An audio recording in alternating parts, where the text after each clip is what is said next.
ओम नमः शिवाय। दोस्तों, आप सभी का मेरे चैनल कुशुस वॉइस में बहुत बहुत स्वागत है। तो आज की हमारी जो कथा है वो नाग पंचमी की कथा है, क्योंकि नाग पंचमी आने ही वाली है।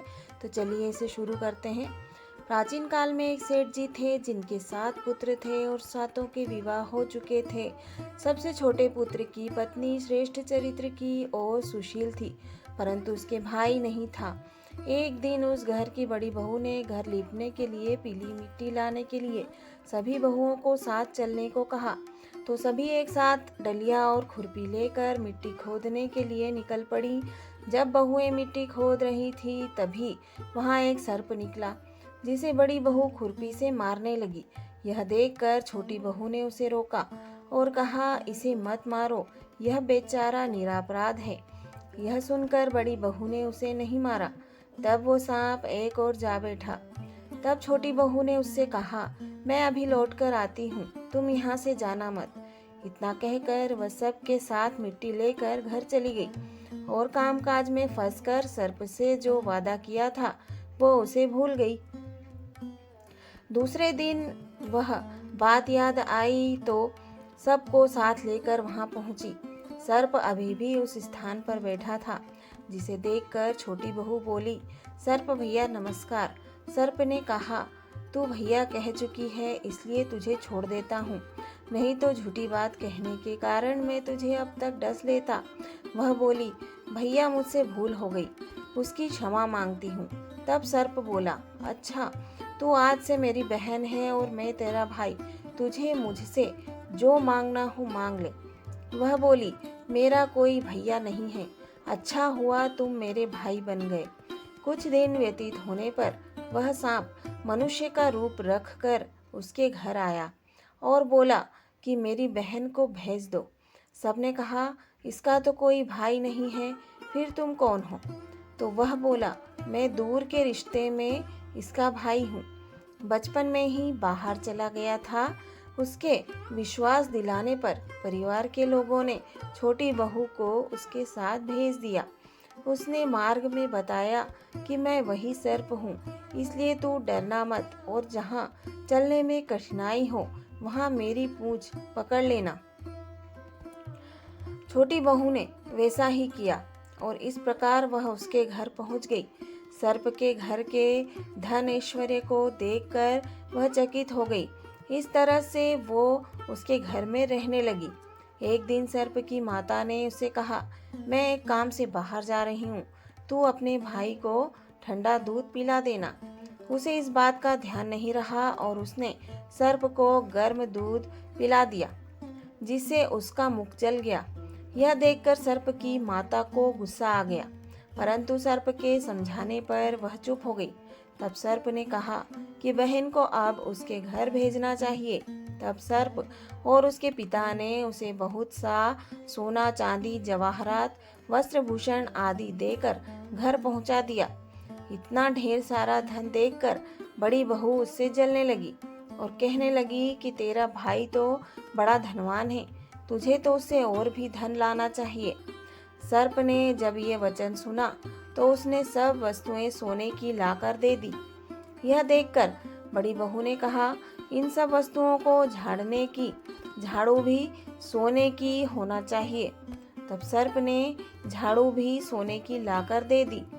सर्प ने छोटी बहू को हीरा मणियों का एक अद्भुत हार दिया, जिसकी प्रशंसा उस राज्य की रानी ने भी सुनी और वो राजा से बोली कि सेठ की छोटी बहू का हार मुझे चाहिए। राजा ने मंत्री को हुक्म दिया कि उससे वह हार तुरंत ही ले आओ। मंत्री ने सेठ जी से जाकर कहा कि महारानी जी छोटी बहू का हार पहनेंगी, वह हमें दे दो। सेठ जी ने डर के कारण छोटी बहू से हार लेकर उन्हें दे दिया। छोटी बहू को यह बात बहुत बुरी लगी।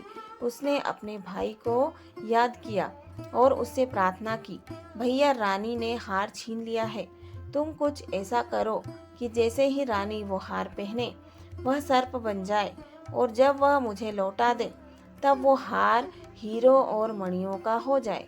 सर्प ने ठीक वैसा ही किया। जैसे ही रानी ने हार पहना वैसे ही वह सर्प में बदल गया। यह देखकर रानी चीख पड़ी और डर गई। यह देखकर राजा ने सेठ के पास खबर भेजी कि छोटी बहू को तुरंत भेजो। सेठ जी स्वयं छोटी बहू को लेकर राजा के दरबार में उपस्थित हुए। राजा ने छोटी बहू से पूछा, तूने क्या जादू किया है? मैं तुझे दंड दूंगा। छोटी बहू बोली, राजन, धृष्टता क्षमा कीजिए। ये हार ही ऐसा है कि मेरे गले में हीरों और मणियों का रहता है, और अगर इसे कोई और पहनता है तो ये उसके गले में सर्प का बन जाता है। यह सुनकर राजा ने वह सर्प बना हार उसे देकर कहा, अभी पहन कर दिखाओ। छोटी बहू ने जैसे ही उसे पहना वैसे ही हीरे मणियों का हो गया। यह देखकर राजा ने प्रसन्न होकर उसे बहुत सी मुद्राएं भी और पुरस्कार दिया। छोटी बहू अपने हार सहित घर लौट आई।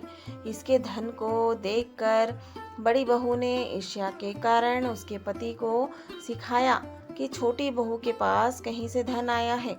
यह सुनकर उसके पति ने अपनी पत्नी को बुलाया और कहा कि ठीक ठीक बता, ये धन कहाँ से आया है। तब वह स्त्री फिर से अपने सर्प भाई को याद करने लगी।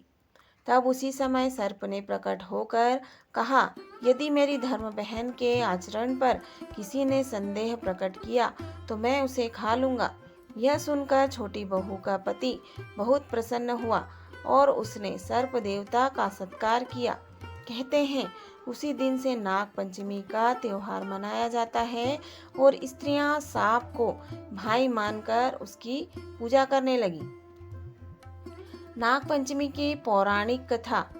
नागपंचमी की पौराणिक कथा के अनुसार पांडवों के अर्जुन के पौत्र और राजा परीक्षित के पुत्र जन्मेजय ने नागों से बदला लेने और उनके वंश के विनाश के लिए एक यज्ञ किया था।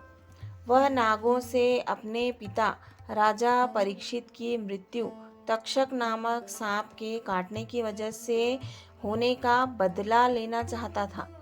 उनके इस यज्ञ को ऋषि जरत्कारु के पुत्र आस्तिक मुनि ने रोका था और नागों की रक्षा की थी। यह तिथि सावन की पंचमी मानी जाती है। सांपों को शीतलता देने के लिए उन्होंने उनके शरीर पर दूध की धार डाली थी। तब नागों ने आस्तिक मुनि से कहा था कि पंचमी को जो भी उनकी पूजा करेगा उसे कभी भी नागदंश का भय नहीं रहेगा। तभी से श्रावण मास की शुक्ल पक्ष की पंचमी तिथि को नाग पंचमी मनाई जाती है।